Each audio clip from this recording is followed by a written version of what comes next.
आज से 6.5 करोड़ साल पहले एक बड़ा एस्ट्रॉइड पृथ्वी से टकराया। धूल के बादल ने सूरज को ढक लिया, तापमान गिर गया। पृथ्वी पर रहने वाला 25 किलो से ज्यादा वजन का हर जीव खत्म हो गया। डायनासोर्स का काल खत्म हो गया। डायनासोर्स का अंत एक नई प्रजाति के लिए सुनहरा अवसर लेकर आया। ये प्रजाति थी मैमल्स की। मैमल्स यानी स्तनधारी जीव। इन्होंने खुद को इस महाविनाश से बचा लिया था। अत्यंत गर्मी से बचने के लिए ये जमीन के अंदर रहने लगे थे और जिंदा रहने के लिए इन्होंने सब कुछ खाना शुरू कर दिया। इतने बड़े महाप्रलय के गुजरने के बाद धरती फिर से सामान्य हो गई थी। सतह पर फिर से नए पेड़ पौधे उगने लगे थे और धरती पर जो 5% जीव बच गए थे, उनमें एडाप्टिव रेडिएशन की प्रक्रिया से बहुत सारी नई प्रजातियां जन्म लेने लगी। इयोसीन इपोक में 5.5 करोड़ साल पहले बंदर जैसी प्रजातियां आई। इनकी आंखें सर में आगे की तरफ थी। इसी काल में प्राइमेट्स के सर के अंदर एक महत्वपूर्ण एवोल्यूशन हुआ। इनकी स्पाइनल कॉर्ड को मस्तिष्क से जोड़ने वाला छेद, जिसे फोरमेन मैग्नम कहते हैं, वह स्कल के पिछले हिस्से के बेस से सेंटर की तरफ शिफ्ट होने लगा। यानी कि अब जो प्रजाति आई वह सीधे खड़े होकर चलने में सक्षम थी। आज से 4.7 करोड़ साल पहले धरती के वातावरण में लगातार बदलाव होने शुरू हुए। धरती के टेक्टोनिक प्लेट्स में हलचल हुई, जो धरती के 2 बड़े महाद्वीपों को एक दूसरे के पास ले गई। ये वही भूभाग है जहां आज हम भारतीय रहते हैं। ये है इंडिया, जो एशिया महाद्वीप की ओर तेजी से बढ़ रहा था। इन दोनों महाद्वीप के आपस में टकराने की वजह से हिमालय जैसी पर्वतमालाएं खड़ी होने लगी। यह वही पर्वतमाला है जिसे आज हम जानते हैं दुनिया की सबसे ऊंची चोटी माउंट एवरेस्ट के नाम से।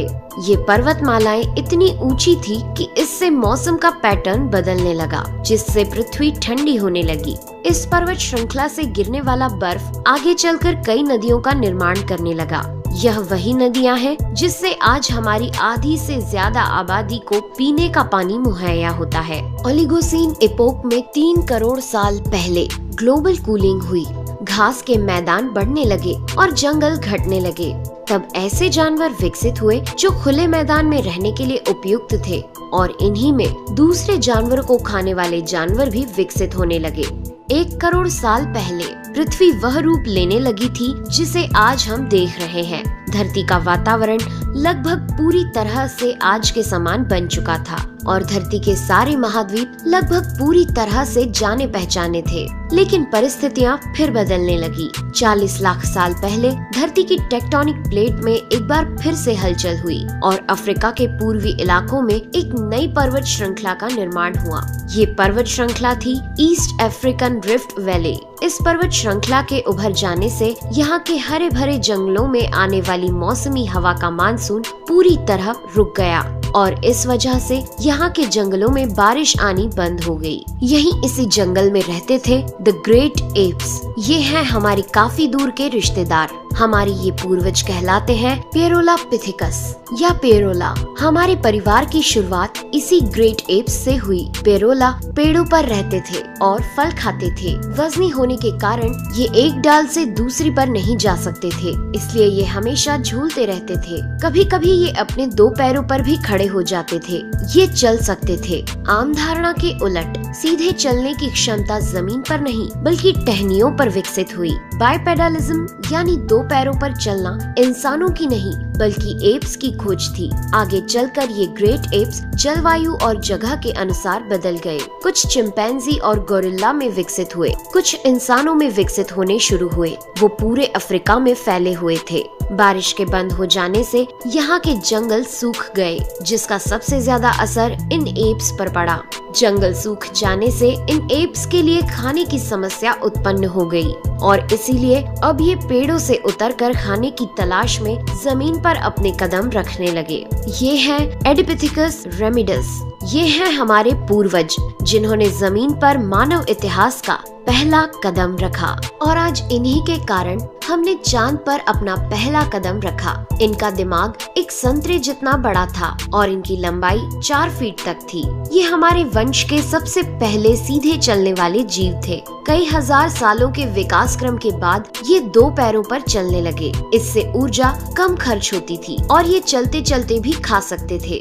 2 पैरों पर चलने से अब ये सीधे खड़े होकर दूर दूर तक नजर रख सकते थे। समय के साथ साथ विकास की प्रक्रिया चलती रही और हमारे पूर्वज धीरे धीरे विकसित होने लगे। 23 लाख साल पहले हमारे पूर्वजों का दिमाग काफी बड़ा हो गया था। ये थे होमो हेबिलियस। इन्होंने पहली बार पत्थर को हथियार की तरह इस्तेमाल करना शुरू किया। जैसे ही इस मामूली से पत्थर पर धारदार किनारा बना, हमारे पूर्वजों के पास एक हथौड़ा आ गया। हमें काटने का हथियार मिल गया, जिससे वह हजारों ऐसे काम कर सकता था जो वह पहले नहीं कर पाता था। पत्थर के इस्तेमाल ने अंगूठे और उंगलियों को मजबूती दी, जिससे हम और अधिक कुशल तरीके से इनका इस्तेमाल करने में सक्षम हो गए।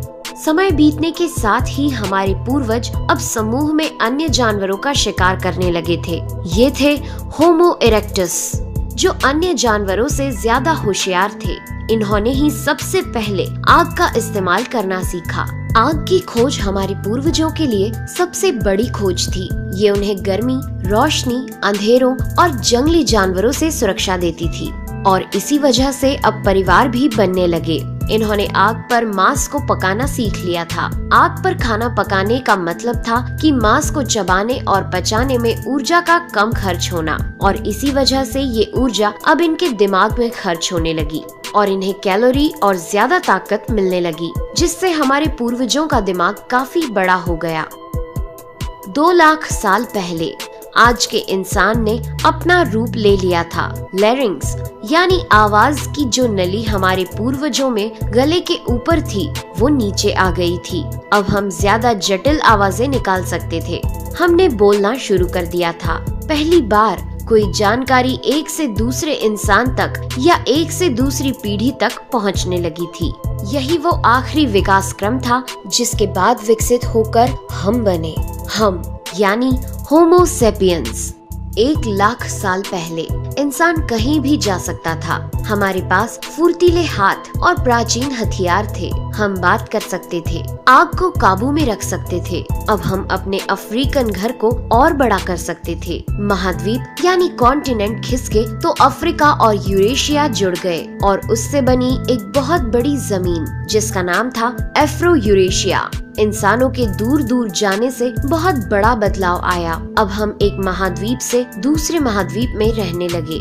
इसकी वजह से हम उन चीजों से बचे हुए थे जिसकी वजह से वानरों के मुकाबले दूसरे बड़े स्तनधारी हमेशा के लिए खत्म हो गए। करीब 50,000 साल पहले आइस एज शुरू हो गया और नॉर्थ पोल से आगे बढ़ने लगा। उसी वक्त इंसान चाइना और ऑस्ट्रेलिया तक पहुंच गया था। 30,000 साल पहले इंसान पहली बार यूरोप पहुंच गए।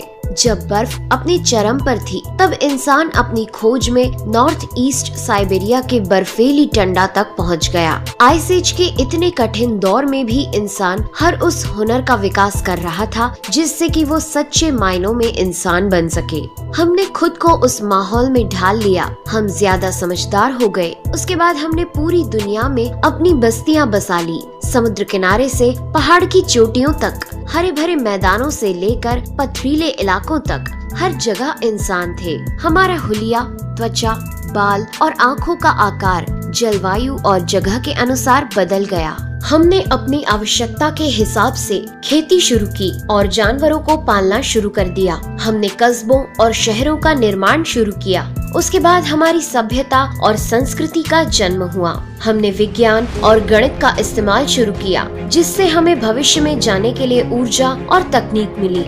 ये है हमारा समय। अब हम पूरी तरह विकसित हैं। हमारे जैसा इस धरती पर अब कोई जीव नहीं। आज हम जानते हैं कि हम कौन हैं, कहां से आए हैं, लेकिन ये तो बस शुरुआत है। अभी हमारा सफर खत्म नहीं हुआ है। हमें अभी और आगे जाना है, आने वाली चुनौतियों का सामना करना है और खुद को और विकसित और आधुनिक बनाना है। दोस्तों आज के एपिसोड में बस इतना ही। वीडियो अच्छा लगा हो तो प्लीज लाइक करें और चैनल को सब्सक्राइब कर हमारा सपोर्ट जरूर करें।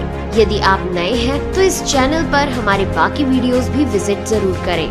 साथ ही सब्सक्राइब कर नोटिफिकेशन बेल को भी ऑन कर लें। मैं हूं आपकी दोस्त नेहा आगरकर। फिर से मिलेंगे एक नए एपिसोड में। तब तक के लिए दीजिए इजाजत। नमस्कार।